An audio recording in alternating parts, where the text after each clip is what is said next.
Good evening students. आज हम class 12th का टॉपिक डिस्कस करने वाले हैं, that is trend in population, right. Chapter number 2 world population distribution density growth का ये टॉपिक है, ट्रेंड्स इन पॉपुलेशन। इससे पहले लास्ट वीडियो में हमने डिस्कस कर लिया था meaning of distribution, then density and then growth. उसमें हमने कंपोनेंट्स ऑफ ग्रोथ पढ़ लिए थे, migration, crude birth rate, crude death rate. आज हमारा नेक्स्ट टॉपिक है that is the trends in the population growth. अच्छा, ट्रेंड्स इन पॉपुलेशन ग्रोथ का मतलब है कि from the beginning of the society, इस वर्ल्ड की जब बिगनिंग हुई तो जब से लेके अब तक 2024 तक ये जो पॉपुलेशन राइज हो रही है, इसके पीछे रीजंस क्या हैं, तो उन ट्रेंड्स को हमने क्या करना है स्टूडेंट, स्टडी करना है, राइट। सो सबसे पहले क्या है, इस टॉपिक को हम डिस्कस कर सकते हैं इस ग्राफ की बार डायग्राम जो है दिया हुआ है, जिसके ऊपर आपको मेजर रीजंस लिखे हैं क्यों पॉपुलेशन बढ़ रही है, और ये लाइन ग्राफ की हेल्प से हम इसको समझेंगे। तो देखिए स्टूडेंट्स, है क्या यहाँ पे ओ वाई एक्सिस और ओ एक्स एक्सिस है। ओ एक्स एक्सिस के ऊपर टाइम दिया हुआ है, ओ वाई एक्सिस के ऊपर पॉपुलेशन दी है, और वो पॉपुलेशन है 1 बिलियन से लेके पूरे के पूरे 8 बिलियन तक। और एट प्रेजेंट सभी को पता है हमारे वर्ल्ड की पॉपुलेशन जो वो है 8 बिलियन, मतलब 800 करोड़ हो गई है 2025 के अकॉर्डिंग, राइट। अब क्या हुआ, क्या 12,000 ईयर्स बिफोर प्रेजेंट यहाँ पे पॉपुलेशन कितनी थी, सिर्फ 0.25 बिलियन थी, ठीक है। सिर्फ 25 करोड़ जो थी इनकी पॉपुलेशन थी।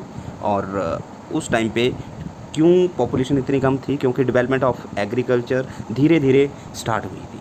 जैसे हमारा उसके बाद हमने सिंपल सा पॉइंट याद रखना है कि बर्थ ऑफ क्राइस्ट और उसके बाद 1600 AD में ये जो पॉपुलेशन है ये 0.5 बिलियन के करीब पहुंच गई, ठीक है, 50 करोड़ के करीब पहुंच गई। देन और 1800 सेंचुरी के आते आते ये 1 बिलियन के करीब होगी। 1900 में ये 2 बिलियन के करीब पॉपुलेशन होगी। रीज़न क्या रहा, age of European exploration, transportation, sanitation, right, use of computers, ये सारे का सारा इस टाइम पीरियड, यानी टेक्नोलॉजिकल क्या हुई, रेवोल्यूशंस हुई। उसके बाद 2002 टिल डेट, मतलब एट प्रेजेंट यहाँ पे पॉपुलेशन जो है वो हमारी 8 बिलियन के करीब आ गई है। इसके पीछे वजह क्या है, कंप्यूटर की फील्ड में डेवलपमेंट हुई, transportation, sanitation, health care, education, तो मतलब एंड सबसे इंपॉर्टेंट फैक्टर क्या है, रूरल टू अर्बन माइग्रेशन, जिसकी वजह से पॉपुलेशन जो है वो वर्ल्ड की राइज हो रही है, ठीक है। उसके बाद एक छोटा सा टॉपिक हमने पढ़ा हुआ है, that is the doubling time of the world population, मतलब पॉपुलेशन डबल कब हो रही है, when the population of a country gets double, that is called as the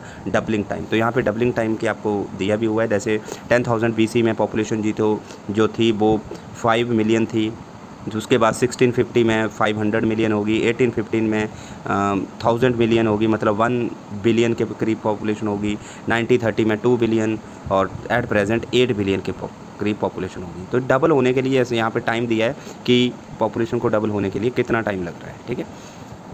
उसके बाद जो हमारा मेन टॉपिक आ रहा है that is the demographic transition theory. Most important topic है, एग्जाम में क्वेश्चंस भी आता है इस थ्योरी से। तो ये डेमोग्राफिक ट्रांजिशन थ्योरी जो है, इसकी जो बेसिक हिस्ट्री है, ये सबसे पहले थ्योरी जो आई थी 1929 में आई थी, WS थॉम्सन, लिख सकते हो बच्चे आप, थॉम्सन, इन्होंने ये थ्योरी दी थी 1929 में, राइट। बट उसके बाद इस थ्योरी को रिवाइज़ किया गया, 1945 में रिवाइज़ हुई यही थ्योरी। किसने रिवाइज़ की, नॉर्थ स्टेन ने इस थ्योरी को रिवाइज़ किया, राइट। नॉर्थ स्टेन ने इस थ्योरी को रिवाइज़ किया। अब ये थ्योरी है क्या, ये थ्योरी जो है बच्चे बेसिकली डिस्क्राइब करती है पॉपुलेशन को, और सबसे मोस्ट इंपॉर्टेंट ये फ्यूचर प्रेडिक्ट करती है फ्यूचर पॉपुलेशन को, कि आने वाले टाइम में ये पॉपुलेशन जो है कितने % इसमें ग्रोथ हो जाएगी, तो ये एक्सप्लेन करती है। और ये पॉपुलेशन क्या है, this refers to the high birth rate and high death rate to low birth rate and the low death rate, यही इस लाइन में लिखा हुआ है। एंड इसी में क्या हुआ है, यहाँ पे सोसाइटी जो है वो चेंज हो रही है, rural to urban, agrarian to industrial society, यानी बैकवर्ड सोसाइटी कहाँ पे कन्वर्ट हो रही है, टूवर्ड द डेवलप्ड सोसाइटी में। तो ये जो है जिसी को हम क्या बोलते हैं, डेमोग्राफिक साइकिल बोलते हैं, ठीक है।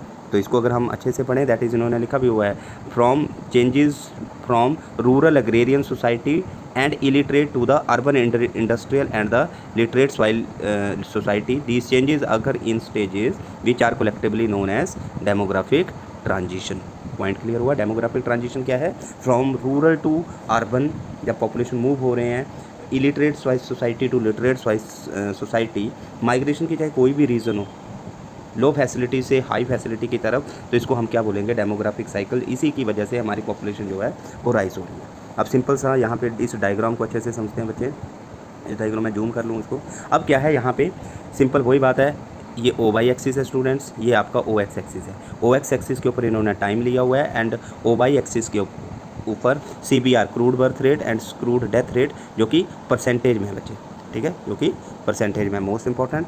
अब है क्या यहाँ पे, इन्होंने 3 स्टेजेस में डिवाइड कर दिया। This is the stage number 1, stage number 2, right. और यहाँ पे जो क्रूड बर्थ रेट और क्रूड डेथ रेट है, ये है 15%, ये है 35%। स्टार्टिंग में बच्चे क्या है, birth rate and the death rate, ये दोनों ही हाई हैं बच्चे। बर्थ रेट और डेथ रेट हाई है, इसका मतलब क्या हो गया, सोसाइटी जो है वो रूरल सोसाइटी है, अंडर डेवलप्ड सोसाइटी है एंड बैकवर्ड सोसाइटी है, जिसमें ना तो प्रॉपर एजुकेशन सिस्टम है, ना तो हेल्थ केयर है। ना हेल्थ केयर ना होने की वजह से डेथ रेट क्या है, वो हाई है।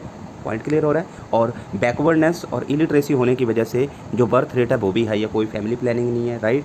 अर्ली मैरिजेस एज है, जिसकी वजह से बर्थ जो है वो हाई है, और जबकि जो फैसिलिटी है वो लो है, हेल्थ केयर एक्सेट्रा, इस वजह से डेथ रेट भी हाई है। जब बच्चे बर्थ रेट और डेथ रेट दोनों हाई हों, ठीक है, बर्थ रेट भी हाई है, डेथ रेट भी हाई है, तो जो ग्रोथ है, जो पॉपुलेशन ग्रोथ है, वो स्टैग्नेंट होगी या जीरो होगी या स्टेशनरी हो जाएगी। पॉइंट मतलब ग्रोथ में कोई बहुत ज़्यादा चेंजेस नहीं होंगी। तो ये कौन सी सोसाइटी थी, ये थी अंडर डेवलप्ड सोसाइटी। अब हम डिस्कशन करेंगे फेज़ नंबर 2, जो कि एक्सपेंडिंग है।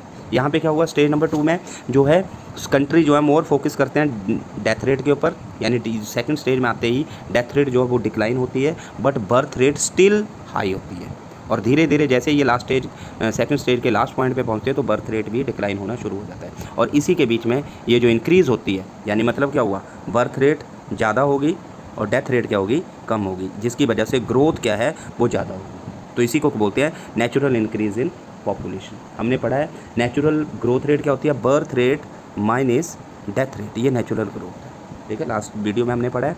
और ये सोसाइटी कौन सी है, ये डेवलपिंग सोसाइटी है। उसके बाद थर्ड स्टेज में क्या होता है, दैट इज़ लो फ्लक्चुएटिंग, मतलब यहाँ पे आते आते बर्थ रेट भी कम हो जाती है और डेथ रेट भी कम हो जाती है। स्टार्टिंग हुई थी 35% से, और थर्ड स्टेज में आते आते ये 15% के करीब आ जाती है। मतलब जब यहाँ पे इस स्टेज में बर्थ रेट भी कम हो जाता है, डेथ रेट भी कम हो जाता है, और ग्रोथ जो है वो वही स्टेगनेंट, जीरो या कांस्टेंट हो जाती है। होता क्यों है, क्योंकि यहाँ पे फैसिलिटी बढ़ जाती है, हेल्थ केयर की फैसिलिटी होगी, फार्मास्यूटिकल्स की कंपनीज़ की डेवलपमेंट होगी, देन गुड लिटरेसी लेवल हो गया, एजुकेशन स्टैंडर्ड राइज हो गया, लोगों को एम्प्लॉयमेंट मिल गई, यानी ये सोसाइटी जो है ये आपकी डेवलप्ड सोसाइटी है। तो पॉइंट क्या है, ये जो फर्स्ट स्टेज की सोसाइटी है ये अंडर डेवलप्ड सोसाइटी है, सेकंड स्टेज की सोसाइटी जो है वो डेवलपिंग सोसाइटी है, एंड ये डेवलप्ड सोसाइटी है, जिसकी वजह से ये तीनों स्टेजेस जो हैं डेमोग्राफिक ट्रांजिशन की हैं। Right point. तो पूरे के पूरे पैराग्राफ में यही एक्सप्लेनेशन है। लास्ट टॉपिक हमारे पास है, that is population control measures, की पॉपुलेशन को हमने कंट्रोल कैसे करना है, ये हम इस टॉपिक में पढ़ेंगे। अब पॉपुलेशन कंट्रोल मेजर में क्या है स्टूडेंट, कि सबसे बड़ा पॉपुलेशन कंट्रोल कैसे करनी है, तो सबसे पहले हमारे पास क्या होना चाहिए, family planning, proper family planning होनी चाहिए, जिसकी वजह से हम बर्थ रेट को कंट्रोल कर सकें। उसके बाद the most important, the improving women health, women health को भी इम्प्रूव करना है।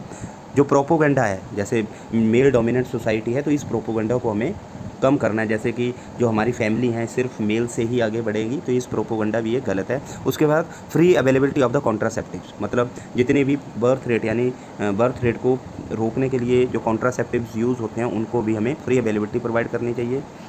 Then the most important, tax disincentives for large families, मतलब टैक्स जो है वो इंसेंटिव्स जो हैं वो लार्ज फैमिली के लिए करने चाहिए।